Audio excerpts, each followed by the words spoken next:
Baik, kita mulai untuk panduan penggunaan. Ini mesin pelet apung ukuran 4 in dengan penggerak minimal 16 PK. Bisa juga dengan yang lebih besar.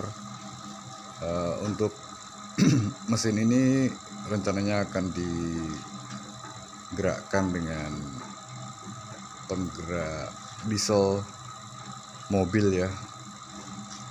Jadi untuk lebih kuat dan maksimal kapasitasnya.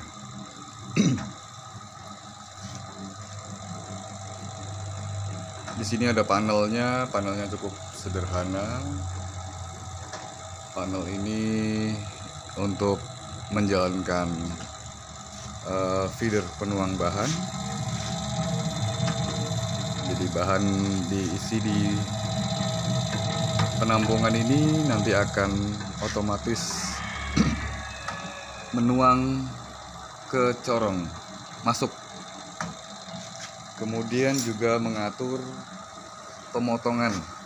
Jadi pemotongan ini penting untuk mendapatkan hasil panjang pendek atau bulatnya yang sesuai, dimana untuk masing-masing penggerak tentu beda kecepatan dorongnya, sehingga pelet yang tercetak itu juga beda-beda keluarnya. Beda saringan juga akan membutuhkan kecepatan potong yang berbeda ya. Jadi di sini kita harus bisa di setel.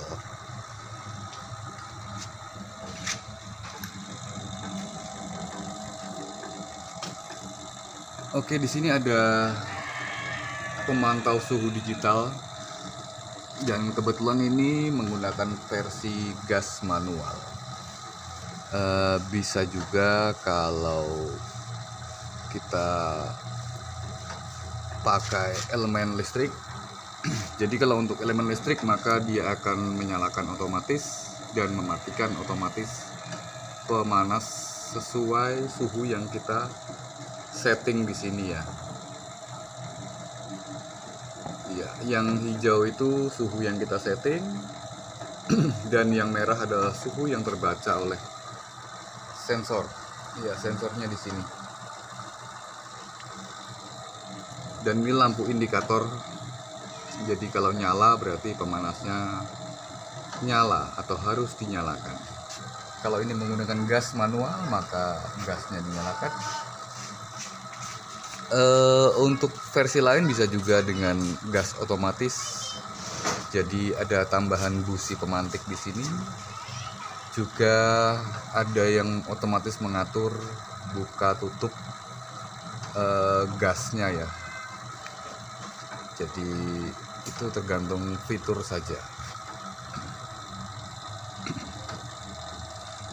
Oke, ini di sini menggunakan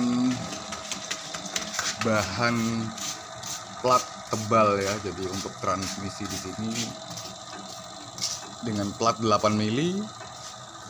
Kemudian di dalam sini ada bearing. Jadi bearing ini harus selalu dilumasi ya, berkala. Jadi bearingnya bearing seperti ini ya. Ya, dia menggunakan bearing kones seperti ini sehingga lebih kuat menahan tekanan ke belakang. Karena saat dia mendorong bahan maka dia tekanannya ke belakang.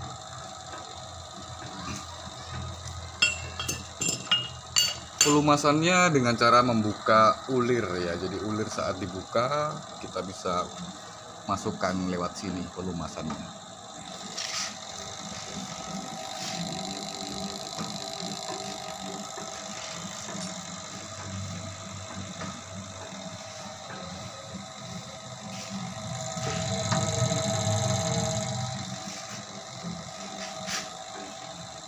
Oke, sebelum menyalakan ini kita harus pastikan posisi 0, jadi mati. Baru kita boleh hubungkan ke listrik. Kalau belum maka akan error. Itu untuk safety ya. Jadi kalau terlanjur error ya kita harus cabut listriknya kembali, baru kita nolkan dulu dengan cara memutar. Ini ada tombol, ada mur untuk mengunci saat sudah kita dapatkan ukuran yang pas. Oke, kita jeda dulu. Ya, kita lanjut lagi. Jadi feeder ini termasuk aksesoris ya. Ini bisa dilepas dari baut, 4 baut. Jadi bisa dilepas. Kemudian bagian ini juga bisa dilepas. Kalau bagian ini bisa opsional ya, tidak pakai ini bisa. Jadi kita tuangnya manual. Kalau ini wajib ada.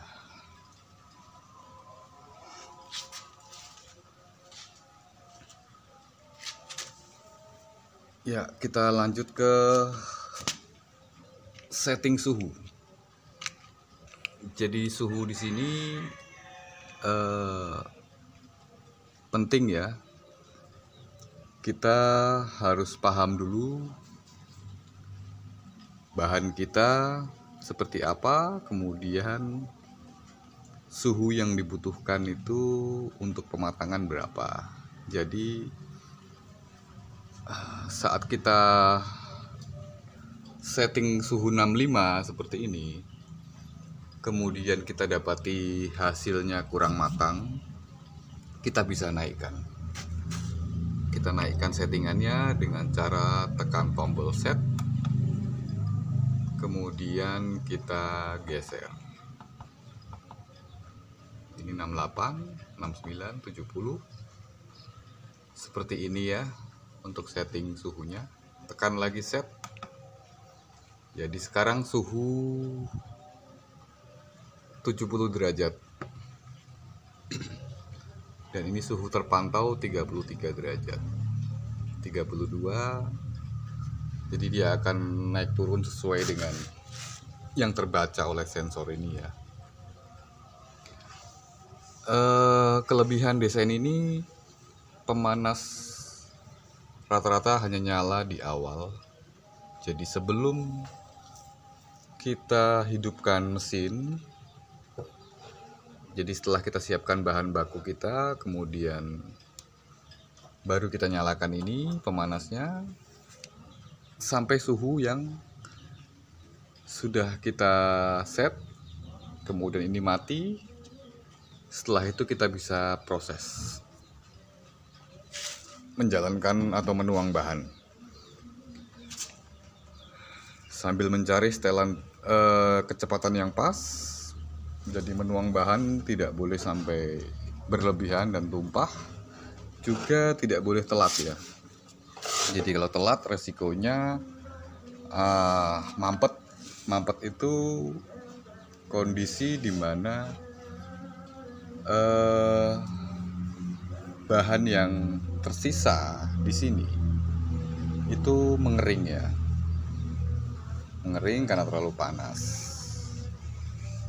Jadi tidak boleh terlalu penuh karena akan tumpah, juga tidak boleh telat. Kemudian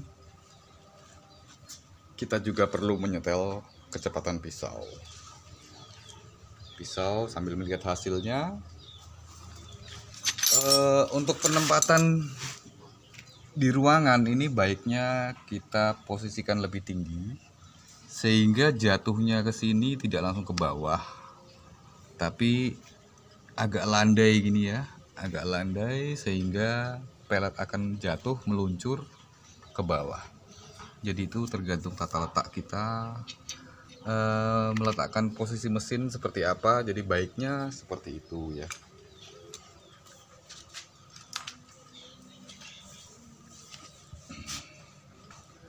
Kemudian kita akan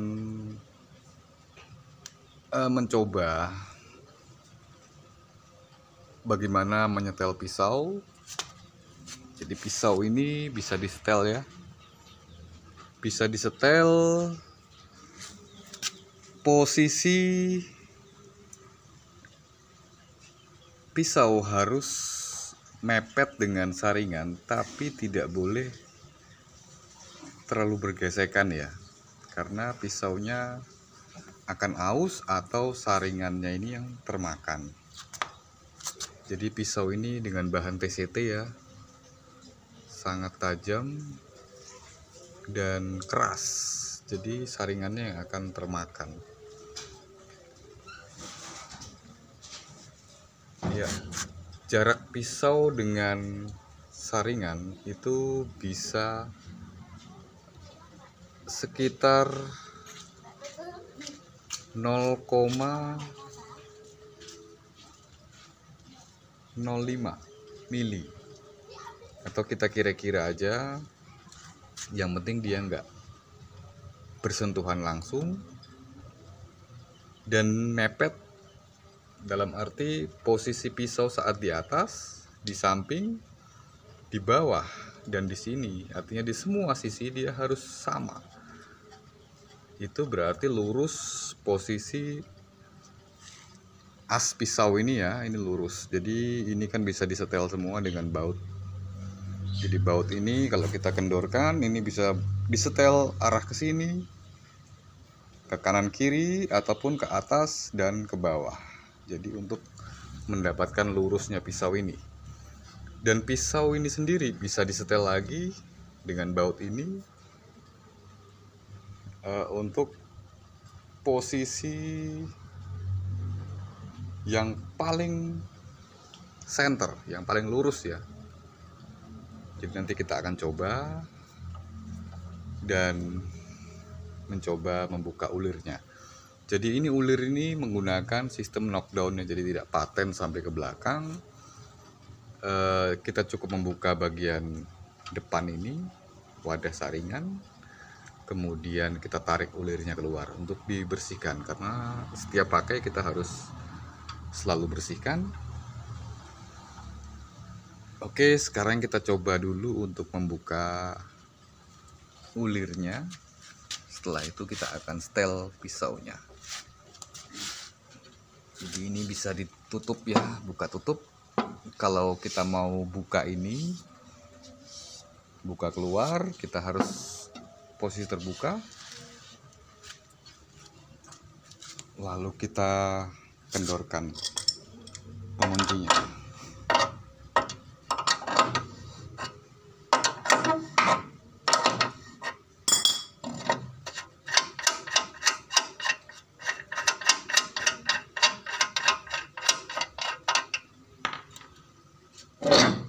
Seperti ini, jadi ruangnya lega ya. Oke, kita sebelum mengutak-atik harus mematikan listrik. Oke, jadi untuk membuka ulirnya kita harus buka semua bautnya.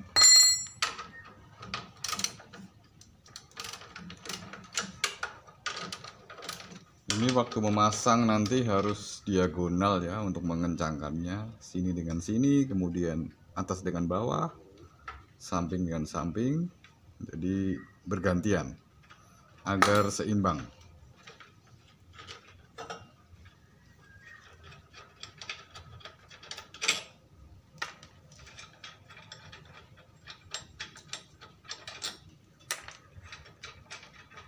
Jadi membuka ulir ini rutin. Sehabis pakai kita bersihkan agar lancar saat digunakan. Sebelum kita menghentikan mesin, jadi di akhir produksi atau di akhir pemakaian itu kita bisa masukkan bahan yang campur air atau kasih sedikit minyak agar lebih licin dan lebih mudah nanti saat membersihkan saringan. Jadi bukanya seperti ini. Kemudian kita untuk menariknya, kita dorong bagian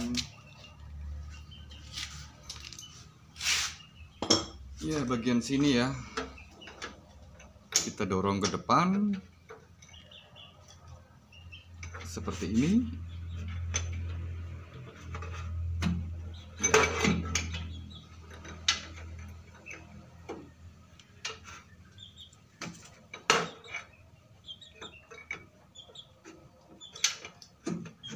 Ya, ini ulirnya sudah maju. Kemudian bisa kita tarik. Ya, setelah kita bersihkan, sini sela-selanya semua dibersihkan. Kemudian kita pasang kembali.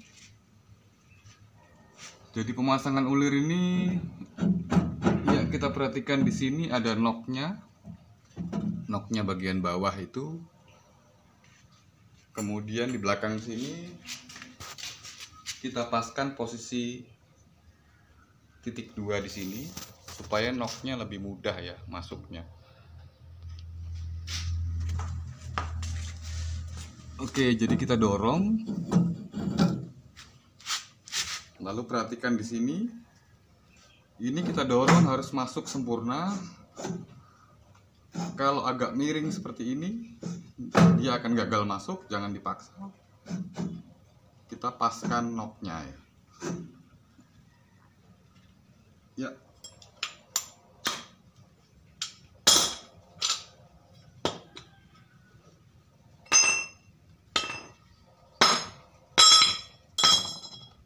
Jadi kalau pas dengan knocknya, dia harus masuk sampai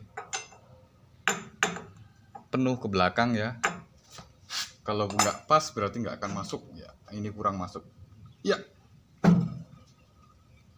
Kita pasangkan ring dan saringannya. Kita tes seperti ini, tidak ada lagi yang mengganggu. Oke. Kemudian untuk membersihkan saringan, ini saringannya lubangnya menggunakan lubang khusus ya. Jadi membersihkannya tidak boleh dibor, nanti akan merubah dinding-dinding lubang ini. Jadi caranya dengan dipanggang di kompor ya, sampai bahan yang mengisi lubang-lubang ini akan kering dan menyusut, lalu kita dorong keluar. Jadi ini saringan harus bersih semua sebelum kita bisa pakai lagi. Oke, untuk memasangnya cukup dengan cara seperti ini.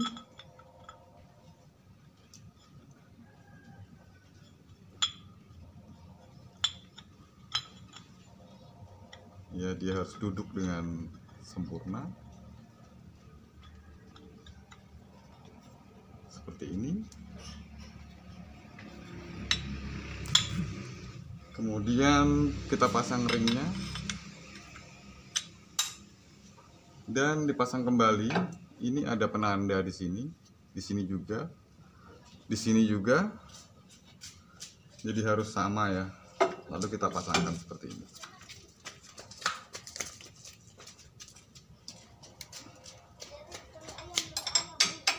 Kemudian dibaut kembali.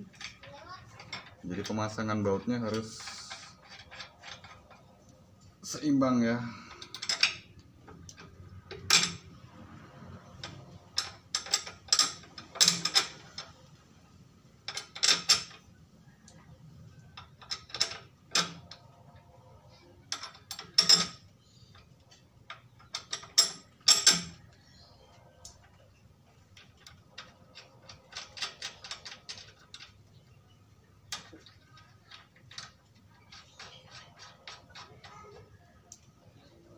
Oh iya, saat ulir kita buka di dinding ini kita bersihkan juga.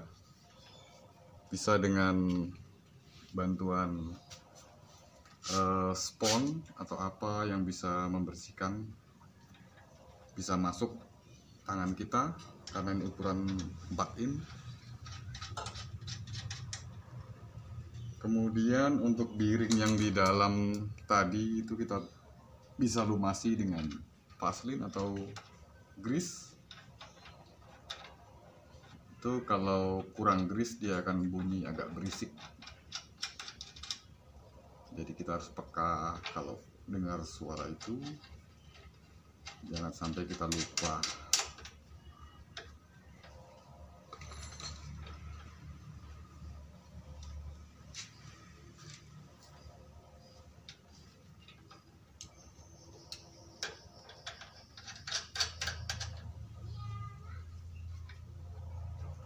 Oke, saya nggak usah kencengin dulu.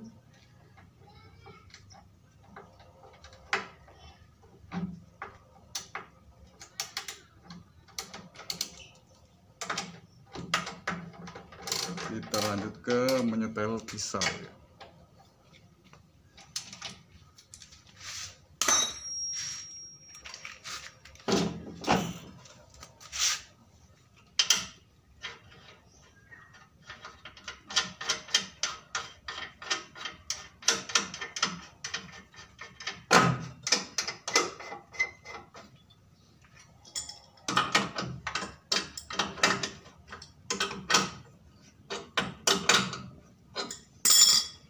Oke, kita setel pisau. Ya, ini ada yang bunyi. Tandanya bergesekan ya.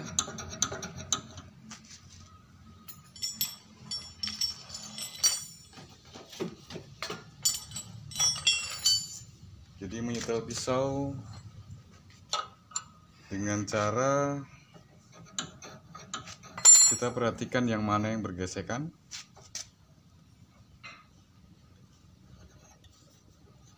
Gesekannya terjadi di atas sini, sedangkan saat pisau yang ini berada di bawah, dia ada celah lumayan banyak.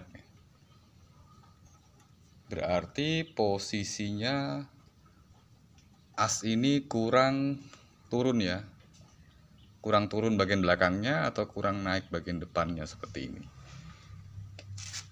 Caranya kalau seperti itu kita membuat dia lebih menatap ke atas gitu ya. Tentu kita naikkan bagian sini atau turunkan bagian sini ya. Kita naikkan bagian sini aja, kita kendorkan, kemudian ada mur di bawahnya ini kita geser naik ya. Kita kendorkan mur yang di bawah ini sehingga naik menekan ini ke atas. Setelah itu kita kencangkan, kita lihat lagi. Oke, ini sudah sama ya atas dengan bawah jaraknya. Yang belum di sisi kanan sini.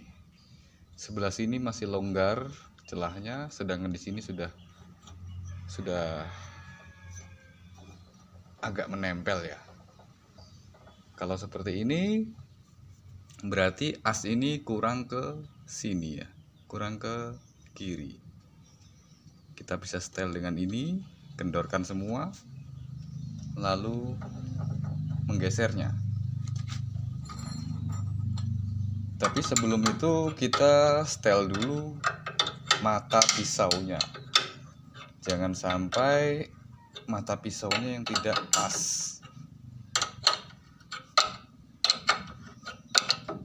Ya. Jadi posisi as ini lurusnya kita bisa temukan dengan cara menyetel satu pisau sama di semua sisi. Jadi pisau satunya kita abaikan dulu, kita setel satu pisau, cari di mana yang paling renggang celahnya. Ini paling renggang di sini. Lalu kita setel mata pisaunya. Ya, ini mata pisaunya kita bisa goyang ya. goyang maju mundur kanan kiri, kita setel dulu dari situ.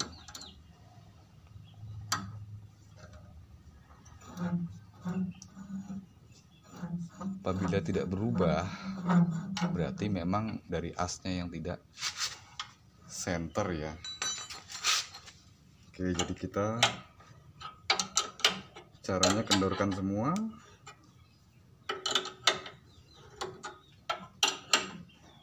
Lalu kita tarik.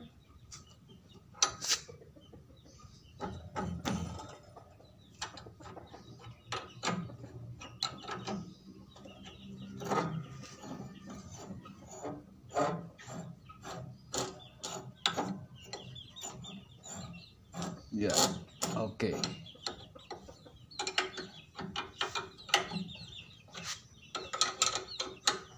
Sekarang sudah bergesekan semuanya.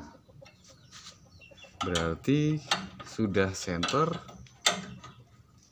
Hanya terlalu menatap ke dinding ya. Kalau seperti itu, kita perlu menyetel maju mundurnya as ini. Kita kendorkan penguncinya.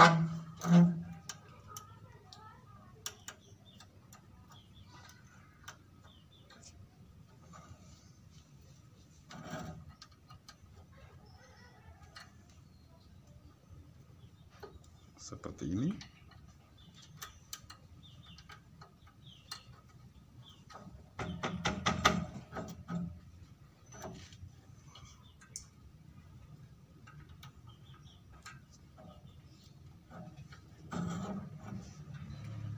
Setelah kendorkan,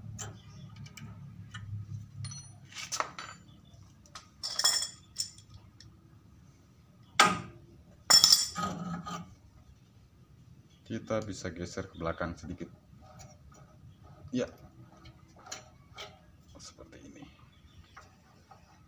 Maju mundur bisa kita atur juga ya. Setelah itu kita kencangkan kembali.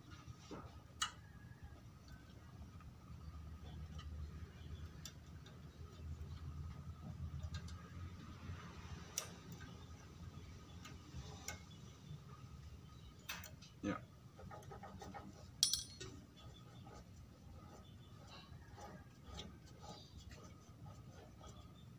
Untuk kekencangan ini kita bisa setel dengan baut di bawah sini untuk kencang dan tidaknya.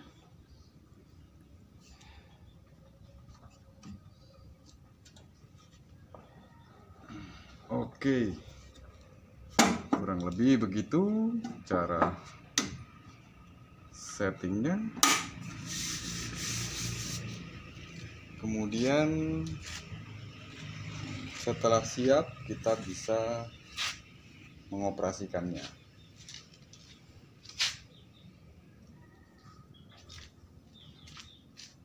Mulai dengan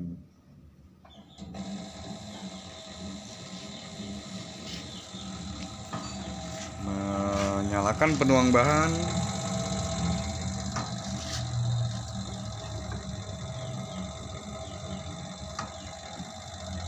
dan pemotong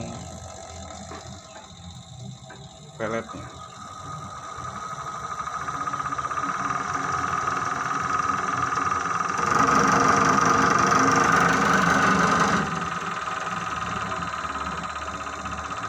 Oke, untuk bagian transmisi ini di sisi sana terbuka ya, jadi untuk kita merawat dan melihat lebih jelas lewat sebelah sana. Jadi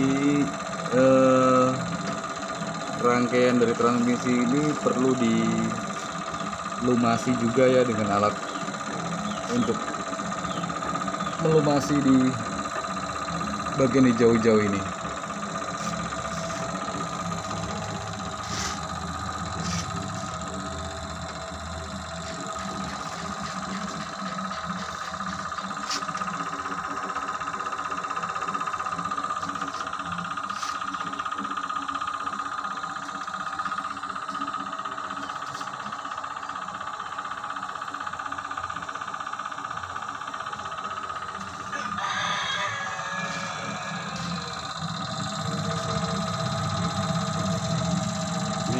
tangan tidak boleh sampai ke dalam ya, karena torsinya cukup kuat ya.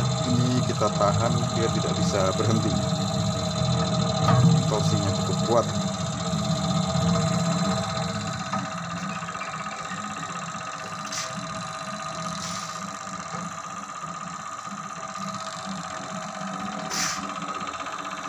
Oke, di sini angka 909 ini maksudnya adalah 900 ya, 900 rpm, dan ini 300 rpm.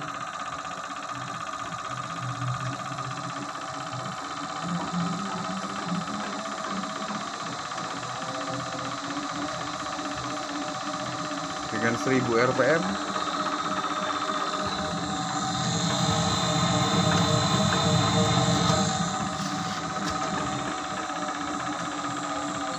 kalau sudah dapat settingan yang pas, kita bisa kencangkan bautnya dengan kunci 12. Kemudian untuk panel ini nantinya ditanam ya. Untuk memutar kita bisa lewat baut ini untuk menyetel ke arah dimana yang kita nyaman.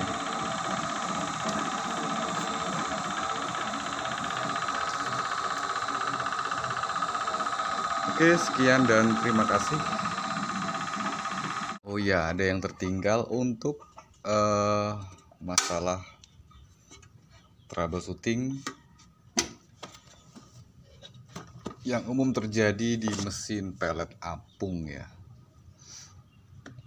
Biasanya itu ada keluhan ya yang sering kami terima dari pengguna mesin sejenis dan bukan dari buatan kami ya, mengeluhkan macet atau mampet. Jadi macet itu berbeda ya dengan mampet ya. Kalau mampet itu saringannya tidak keluar, tapi mesin tetap hidup, ulir tetap berputar. Itu mampet. Jadi kalau mampet itu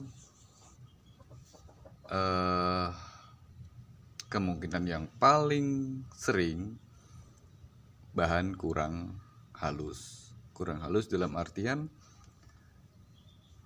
saringan yang kita gunakan misalnya 3 mili, ada bahan-bahan yang masih bisa menyumbat, berarti ukurannya di atas 3 mili ya. Nah, disitulah permasalahannya.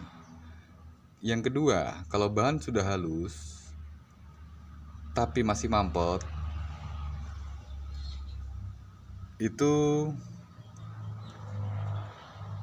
bisa karena terlalu panas, jadi overheat ya, suhu mencapai 200 lebih, sehingga ulir terlambat mendorong.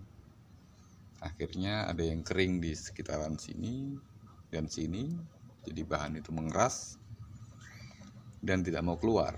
Kalau seperti itu, sudah halus pun tetap akan terjadi mampet, dan kalau penggeraknya tidak kuat akan berefek ke macet atau mati.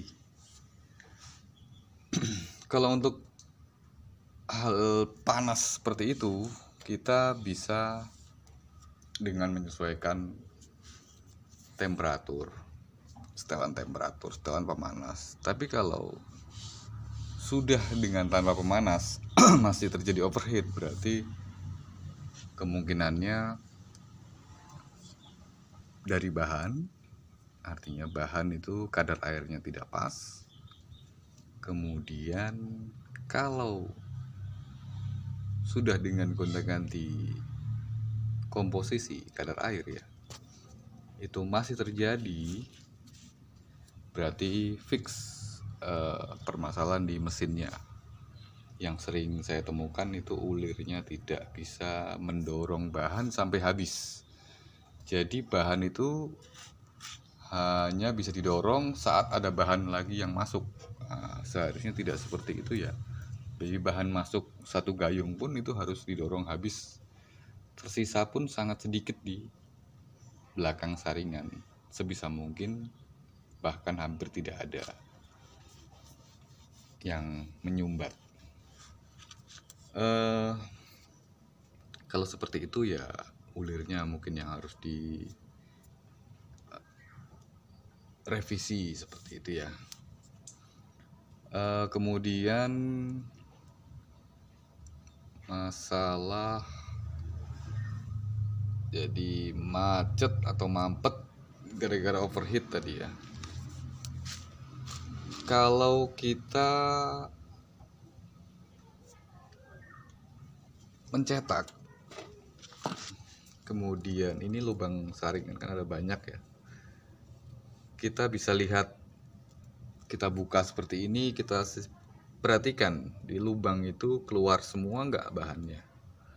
Jadi lubang-lubang ini mengalir semua nggak, biar dia keluar panjang aja kayak mie gitu ya. Jadi asal kita bisa matikan ini ya pisaunya ya. Kalau kita nggak punya fitur untuk matikan pisau ya nggak bisa. Misalnya ada yang tersumbat, kita mau penyelamatan ya kita tusuk nggak apa-apa, tapi dengan benda yang tidak boleh keras karena dia akan kena ulir. Jadi kalau di sini ulir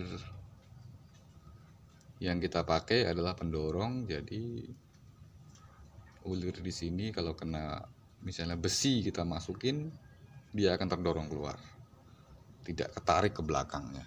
Tapi sebaiknya ya jangan menggunakan besi, mungkin dengan tusuk gigi seperti itu kita tusuk. Kalau untuk penyelamatan misalnya terjadi mampet ya.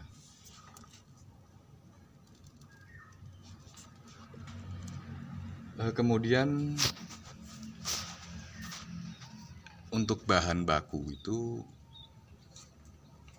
sebenarnya soal kehalusan pentingnya selain untuk tekstur juga untuk daya apung, kemudian untuk kerapian pemotongan pelet ya. Biasanya yang terjadi juga itu bahannya terlalu lengket-lengket ya, kayak jadi saat dipotong dia nggak bisa bulat, belakangnya ada buntutnya seperti komet gitu. Itu biasanya kebanyakan pati ya. Jadi dipotong dia pelet satu dengan lainnya itu saling nempel. Jadi komposisi bahan di sini agak penting juga. Kalau misalnya kita cetak dengan minimum bahan, gedak dengan pati, itu udah bisa untuk jadi pelet apung ya, dengan mesin yang tepat. Tapi kalau untuk baik dan buruknya bagi ternak ya kita harus meracik dengan hitungan nutrisi yang sesuai ya. Untuk nutrisi banyak ya, banyak beredar. Kalau untuk pembelian dari kami akan berikan panduan komposisi bahan sesuai bahan yang ada di lapangan, seperti apa baiknya, kemudian apa aja, jadi sesuaikan aja yang ada di lapangan ya. Umumnya pakai tepung ikan, bekatul, gaplek ya, atau tepung jagung, kurang lebih seperti itu. Jadi oh iya, ada tambahan minyak ikan ya. Minyak ikan di sini untuk aroma, jadi bukan untuk nutrisinya yang diambil. Untuk aroma agar amis, jadi merangsang selera untuk ikan. Oke, kurang lebih itu saja dahulu. Terima kasih.